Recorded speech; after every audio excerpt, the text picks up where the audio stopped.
Baik, terima kasih rakan kita Nahdlatul dari Brunei itu tadi. Wah, cerita pasal Telur Masin. Betul, lapar saya tengok Telur Masin tu. Memang kegemaran saya. Okey. Wow, sekarang ni kita akan ke Kedah terus bersama dengan Fakhrul Razi bercakap tentang peternakan landak raya. Silakan Fakhrul. Silakan. Terima kasih rakan setugas di Selamat Pagi Malaysia. Assalamualaikum dan salam sejahtera. Baiklah saudara, cerita pagi dari Kedah. Pada pagi ini saya nak bawa anda ke Pusat Santuari dan Pembiakan Landak Raya Jeneri yang terletak di Kampung Tala Jeneri Sek. Dan untuk makluman, Pusat Santuari ini diusahakan oleh seorang anak tempatan iaitu Encik Mahazir Abdul Hamid. Dan untuk mengetahui dengan lebih lanjut berkaitan peternakan landak raya di sini, bersama saya adalah Encik Mahazir Abdul Hamid. Jadi Encik Mahazir, terima kasih sudi bersama dengan kami pada pagi ini. Jadi boleh kongsikan sikit mengenai pelibatan dalam peternakan landak raya dan juga kenapa memilih landak raya berbanding dengan haiwan-haiwan lain? Ya, terima kasih. Saya telah mengusahakan ternakan landak raya ini sejak 7 tahun yang lalu lah.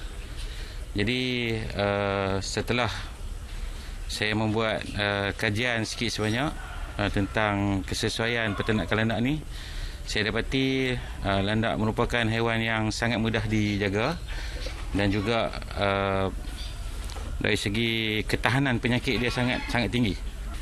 Oleh kerana daya tahan penyakit dia tinggi dengan mudah penjagaan serta nilai ataupun potensi pasaran dia yang sangat tinggi, maka saya memberikan fokus yang begitu tinggilah kepada peternakan landak ni.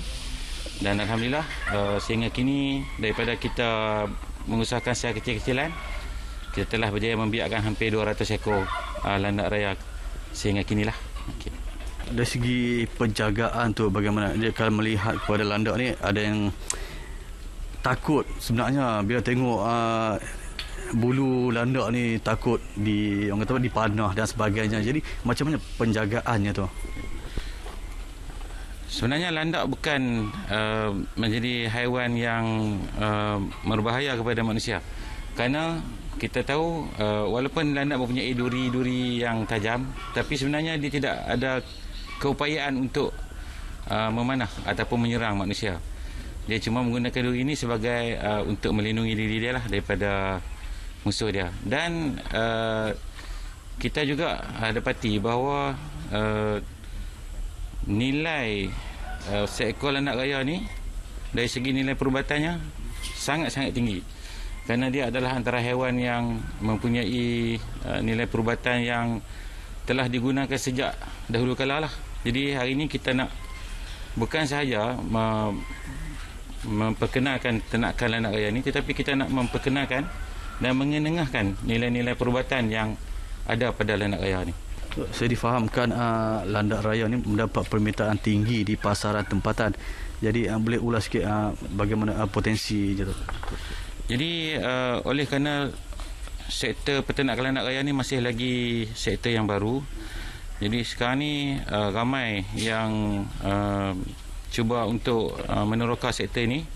Dan kami di Pusat Pembiakan dan Santuari ini sangat-sangat mengalu-alukanlah kepada semua masyarakat yang ada di luar sana yang ingin untuk meneroka dan menceburi dalam sektor ternakan landak raya ni, boleh datang dan melawat pusat kami, dan masuk adalah percuma. Dan bukan itu saja, kita memperkenalkan konsep edutourism. Maksudnya pelancongan yang berkonsepkan pendidikan.